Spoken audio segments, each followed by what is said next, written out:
ጤና ይስጥልኝ የአዲስ ጆርናል ዩቲዩብ ቻናል ተከታዮቻችን፣ ለዛሬ አንድ ጽሑፍ ይዘንላችሁ መጥተናል። ላይክ፣ ሰብስክራይብ፣ ሼር በማድረግ ሐሳባችሁን ደግሞ ኮሜንት ላይ በማስፈር አብራችሁን ሁኑ።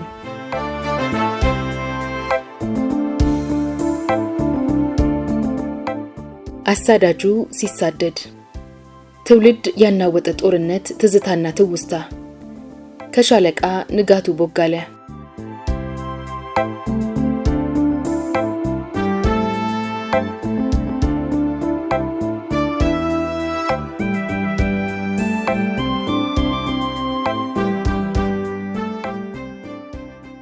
ታላቅ ወታደራዊ ሽንፈት ሽሬ ላይ ሆነ።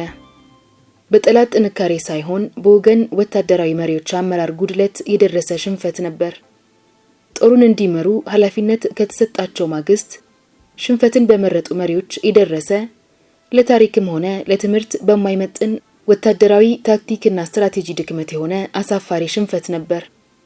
አሜሪካኖች በቪየትናም ለምን ተሸነፉ ተብለው የተጠየቁት አንድ አሜሪካዊ ጀነራል መዋጋት ስላልፈለጉ ነው ብለው መልሰዋል። በማንኛውም መመዘኛ ቪየትናሞች አሜሪካንን ሊያሸንፉ የሚያስችላቸው የቴክኖሎጂ ግብዓት፣ ስልጠና ወይንም ሁለንተናዊ አቅም አልነበራቸውም። ነገር ግን ህዝቡ ጦርነቱን ከመቃወሙም በላይ ሰራዊቱ የመዋጋት ፍላጎት አልነበረውም። ብዙዎቹ ወታደራዊ መሪዎች ጭምር በማያምኑበት ጦርነት ውስጥ በመግባታቸው እያመነቱ ተዋጉ። በአንድም ሆነ በሌላ መንገድ ህዝቡ ያልደገፈው ጦርነት እንዲያበቃ ይፈልጉ ነበርና መሪዎቹ ወደዱም ጠሉም ወታደራዊ ትዕዛዝ ተቀብለውና አክብረው ውጊያን መቀጠል ነበረባቸው። ነገር ግን መጨረሻ ላይ እንደታየው ውጤቱ አሳፋሪ ሽንፈት ሆነ። ሽሬ ላይ የተካሄደው ውጊያም ህዝቡ ያልደገፈው ብቻ ሳይሆን የሀገሪቱ አመራር ያልተዘጋጀበት፣ በከፊል ደግሞ የተወሰኑ መሪዎች ጦርነቱ በሽንፈት እንዲጠናቀቅ ተግተው የሰሩበት ነበር። ስለዚህ በሽንፈት ተጠናቀቀ። የኢትዮጵያ ሰራዊት የጀግንነቱና ተዋጊነቱን ያስመሰከረበት የጦር ሜዳ ውሎች ብዙ ናቸው። ሞትን ንቀው ጠላት በቀበራቸው ፈንጂዎች ላይ ተንከባለው መስዋዕት በመሆን ለጓዶቻቸው መንገድ የከፈቱ እልፍ ጀግኖች አይቻለሁ። ጅንጀሮ ቧጡ በማይወጣበት አለታማ ተራራ ላይ በገመድ ተንጠልጥለው ወጥተው የጠላትን ምሽግ ሰብረው ያስለቀቁ ጀግና ወታደሮች ባለቤት መሆኑንም አውቃለሁ። ከጠላት የተወረወረባቸውን ቦምብ ቀልበው መልሰው በመወርወር ጠላትን የፈጁ ጀግኖች በነበሩበት ክፍል ውስጥ ሰርቻለሁ። በሀገራችን የጦርነት ታሪክ ውስጥ ተመሳሳይ የጀግንነት ተግባሮች በተለያዩ ጊዜያት የነበሩ ሲሆን ውድቀቶችና ክህደቶች ተፈጥረው እንደነበር ታሪክ ይነግረናል። በማይጮ ዘመቻ ወቅት የሰሜኑ ጦር አዛዥ ለነበሩት ለራስ ካሳ ኃይሉ የጦር አማካሪ የነበሩት የቼክ ሪፐብሊኩ ተወላጅ አዶልፍ ፓርለሳክ በጻፉትና ተጫነ ጀንበሬ መኮንን በተረጎሙት ያበሻ ጀብዱ በሚለው መጽሐፍ ገጽ 174 ያለው እንደሚከተለው ይነበባል። የኢትዮጵያ ሰራዊት ከጎኑና ከፊቱ የሚወድቀውን የጦር ሜዳ ጓዱን እየዘለለ ወደፊት ይነግዷል። አንዱ ሲወድቅ ሌሎች 10ዎች እየተተኩ፣ 10ዎች ሲወድቁ ሌሎች 50ዎች እየተተኩ የጣሊያንን ጦር እንደ ደራሽ ውሃ አጥለቀለቁት። ራስ ካሳ ወደኔ ዞር ብለው አየህ ጌታው፣ ኢትዮጵያ እንዲህ ነው የሚዋጋው አሉኝ። እናም ቀጥለው እያንዳንዱ ኢትዮጵያዊ ሲወለድ ጀምሮ ጀግና ተዋጊ ነው።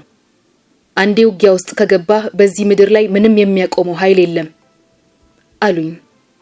የኢትዮጵያ ወታደር እታች ጦር ሜዳ በጦሩ የጠላትን ደረት እየሰነጠቀ በጎራዴው አንገት ሲቀላ እያሳዩኝ ትንሽ እንደመተከዝ ብለው አየህ ጌታው፣ ደግሞም ኢትዮጵያዊ አንዴ ሽሽት ከጀመረ የሚያቆመው ምንም ኃይል የለም አሉኝ።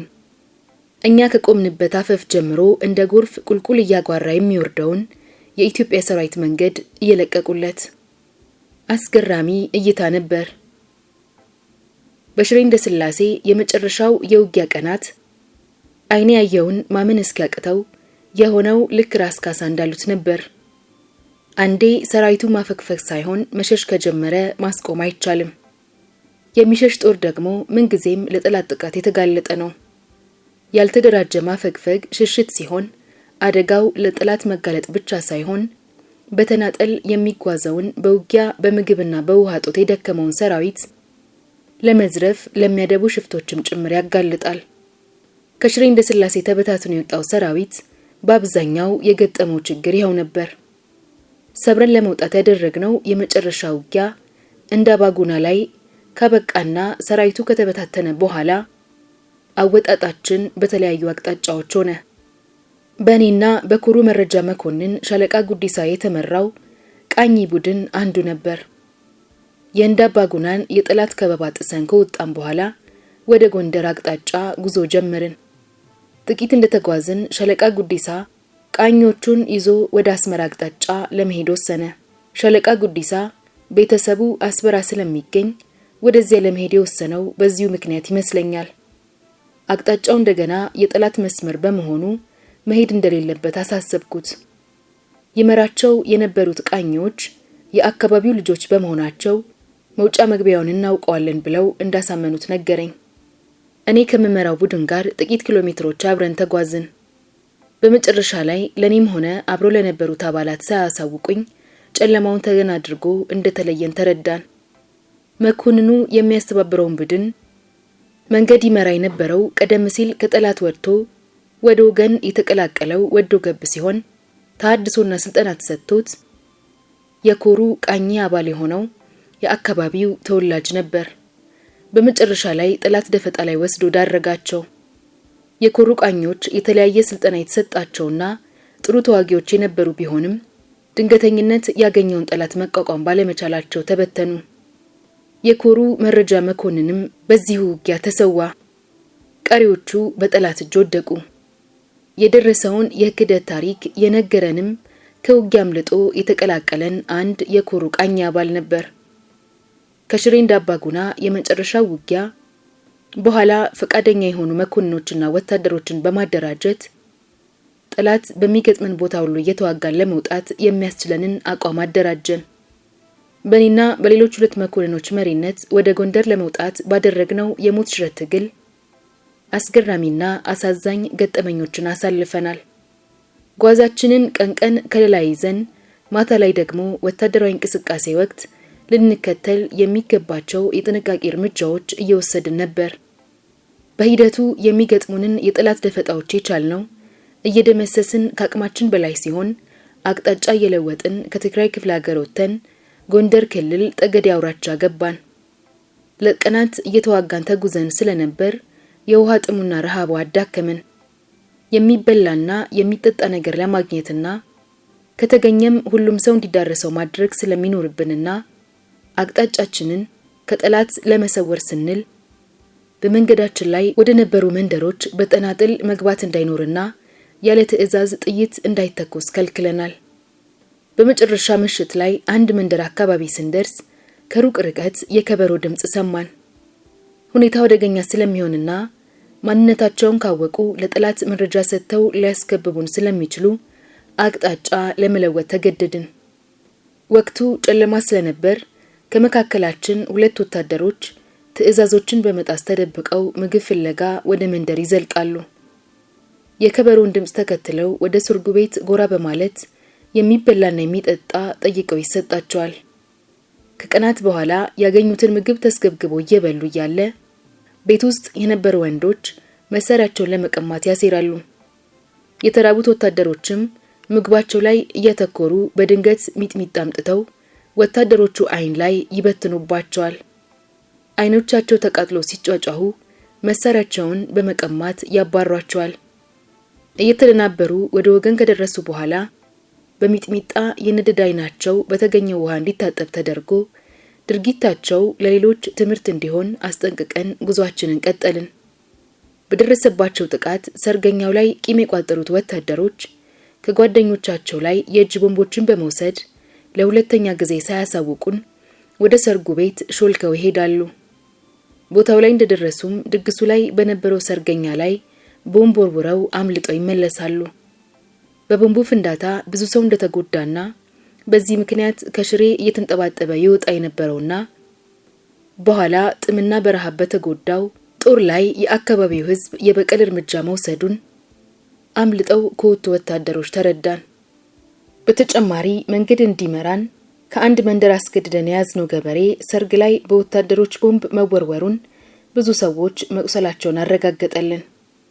ከሽሬ በወጣንበት ወቅት ባለፍንባቸው አንዳንድ የገጠር መንደሮች የአካባቢው ገበሬዎች መሳሪያ ለመቀማት ሲሉ በውጊያ በረሃብና በውሃ ጥም የተጎዳውን ጦር ብዙ መከራ አሳይተውታል። መሳሪያቸውን በፈቃደኝነት የሚያስረክቡትን በሰላም ሲያሳልፉ ያንገራገሩትን ደግሞ አድፍጠው በመግደል ወስደውባቸዋል። በጉዟችን ወቅት በደረቀ የበረሃ ሰንበሌጥ የተሸፈነ አካባቢ ላይ በደረሰው ጦር ላይ የደረሰው ጉዳት የከፋ ነበር። በቡድን ሆነው ሲጓዙ የነበሩ ወታደሮች ሰንበሌጥ ሳር ውስጥ እየገቡ ከፊትና ከኋላ እሳት በመልቀቅና መውጫ በማሳጣት ከፍተኛ ጉዳት አድርሰውባቸዋል። ብዙ ወታደሮች በቃጠሎ ተበልተዋል። ማምለጥ የቻሉት ደግሞ መሳሪያቸው ተቀምተው የራሩላቸውን ሲለቋቸው፣ ሌሎቹን ደግሞ ምግብና ውሃ የሚሰጡ በማስመሰል በጭካኔ ገድለዋቸዋል። በተቃራኒው የቆሰሉ ወታደሮችን አክመውና ለሳምንታት ተንከባክበው አብልተውና ጠጥተው ወደ ወገን እንዲቀላቀሉ የረዱ ገበሬዎችም ብዙ ነበሩ። በዚህ መልካም ተግባር እድለኛ ከሆኑት መካከል አንዱ እኔ ነበርኩ። ጎንደር ጣብላ ስላሴ ተብሎ በሚታወቀው ቦታ ላይ በጠላት ጥይት ቆስዬ ያገኙን ገበሬዎች ለሳምንት በቤታቸው ውስጥ ደብቀውኛል። ቤታቸው በቆየሁበት ቀናት ቁስሌን በማጠብና ባህላዊ መድኃኒት በመቀባት ምግብ በማብላት እንዳገግም ካደረጉ በኋላ በመጨረሻ በሌሊት በማጓጓዝ ወደ ወገን እንድቀላቀል ረድተውኛል።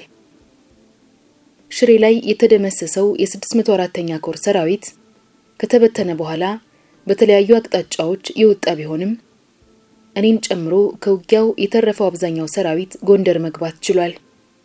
ወገን ወደ ነበረበት ጎንደር እንደደረስኩ ሕክምና ለማግኘት ወደ ሆስፒታል መሄድ ነበረብኝ። ሕክምና ኮሌጅ ውስጥ ወደሚገኘው ሆስፒታል እንደደረስኩ ቀድሞ የወጡ ብዙ ወታደሮችን አገኘው። ሻለቃ ሞታል ተብሎ ነበር የተወራው።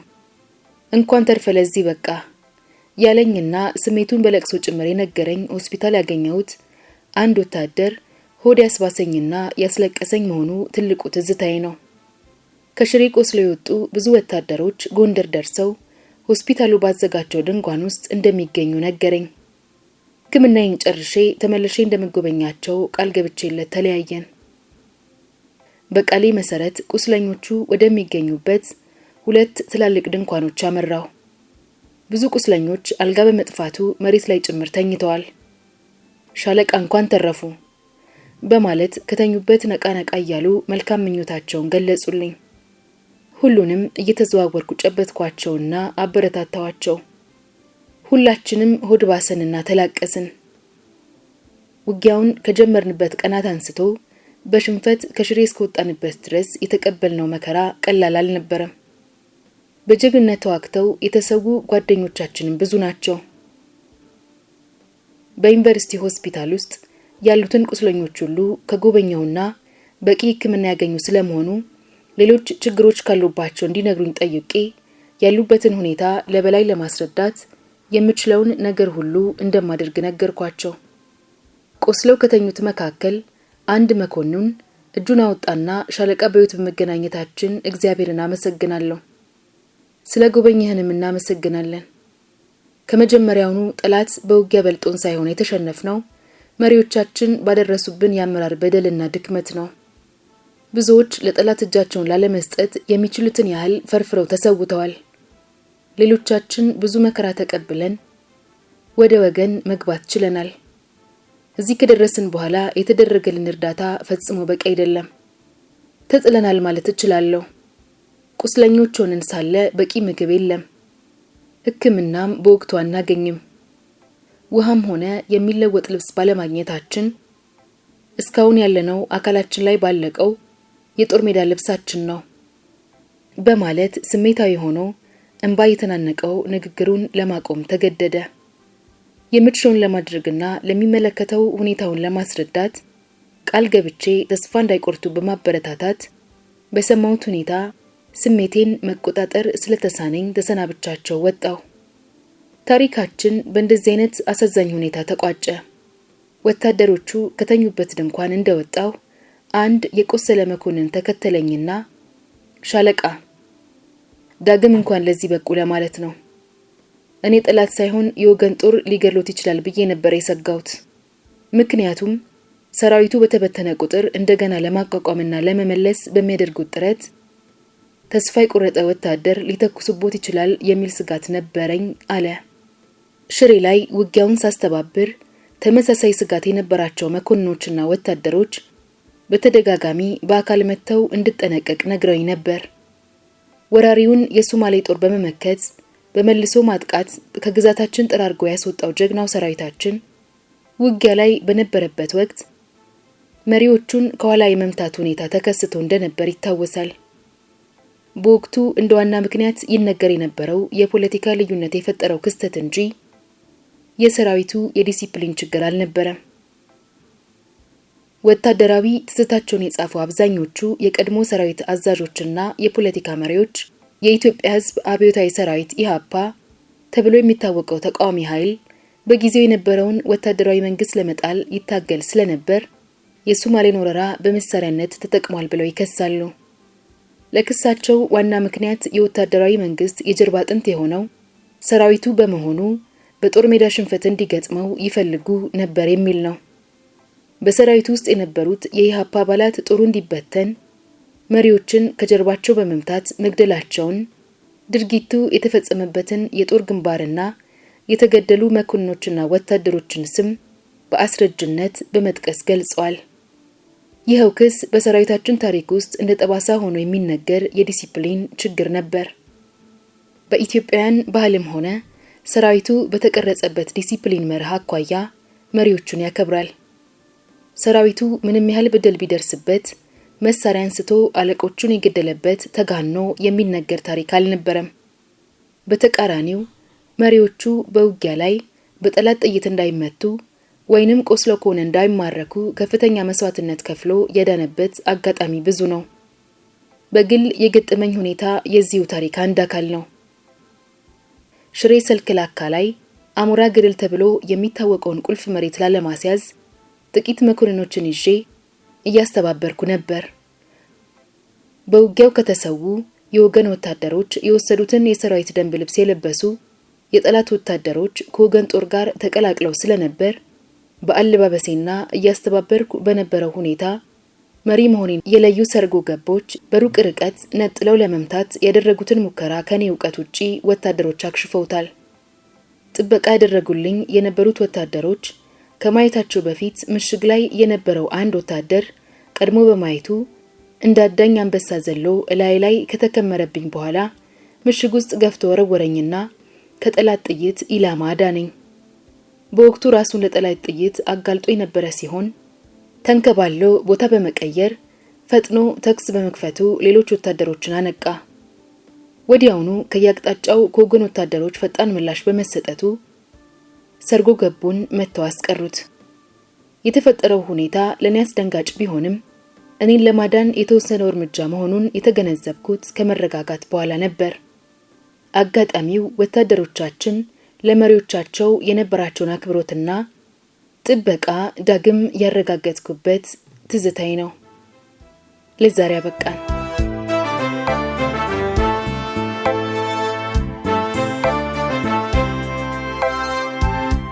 የዛሬ ታሪካችን እንዴት ነበር? ከወደዳችሁት ላይክ አድርጉ። ሐሳባችሁን ኮሜንት ላይ አስቀምጡልን። ሰብስክራይብ ማድረጋችሁንም እንዳትረሱ።